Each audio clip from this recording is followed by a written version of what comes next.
रहस्य जंगल का राज।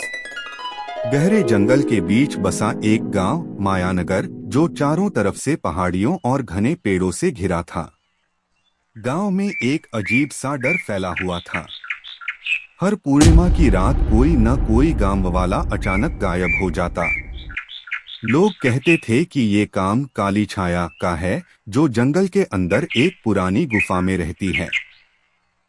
इस गांव में रहने वाली 25 साल की सिया को इन रहस्यमयी घटनाओं की सच्चाई जानने की बहुत इच्छा थी। वह बचपन से ही साहसी और जिज्ञासु थी।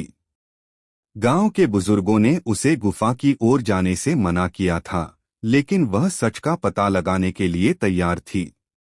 एक रात जब चांदनी पूरी तरह से जंगल को नहला रही थी, सिया ने अपने दोस्त राघव के साथ गुफा की ओर जाने का फैसला किया। दोनों ने मशालें और एक नक्शा लिया, जो सिया को उसके दादा की पुरानी किताब में मिला था। नक्शा गुफा के अंदर का था, लेकिन उस पर एक चेतावनी लिखी थी। यहाँ सच मिलता है, लेकिन कीमत भी चुकानी पड़ती है। जब वे गुफा के पास पहुंचे, तो वहां ठंडी हवा के साथ एक अजीब सन्नाटा था।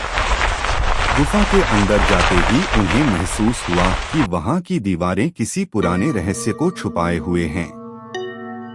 चलते चलते वे एक बड़े कमरे में पहुंचे, जहां एक काले पत्थर का सिंहासन रखा था। सिंहासन पर एक अजीब सी पुस्तक रखी थी, जिसके पन्ने खुद ब खुद पलट रहे थे। पुस्तक से एक गूंजती हुई आवाज आई, तुम यहाँ क्यों आए हो?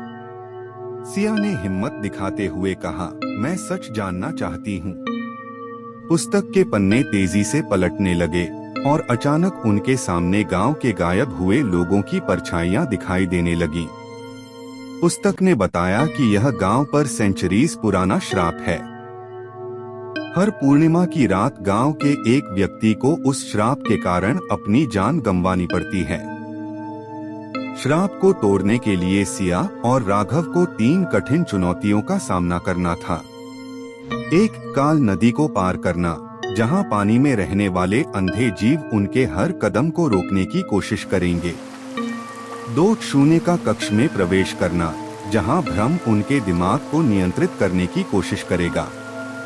3, गुफा के सबसे अंधेरे कोने में जाकर काली छाया का सामना करना और उसे हराना।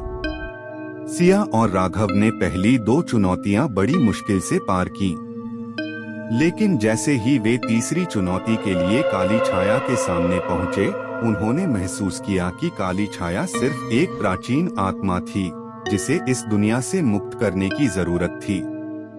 आत्मा ने कहा, मैं इस श्राप से तभी मुक्त हो सकती हूँ जब कोई अपनी सबसे कीमती चीज की बलि दे। सिया ने बिना सोचे समझे कहा, मैं अपनी यादें देने को तैयार हूँ। आत्मा ने उसकी सच्चाई और साहस को देखकर उसे श्राप को तोड़ने का वरदान दिया। अगले दिन गांव वालों ने देखा कि जंगल से अजीब सा धुआं उठ रहा है। गुफा अब हमेशा के लिए बंद हो चुकी थी।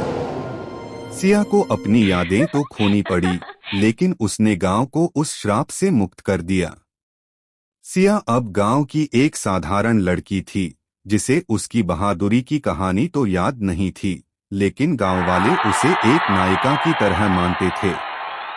और इस तरह मायानगर का रहस्य हमेशा के लिए खत्म हो गया।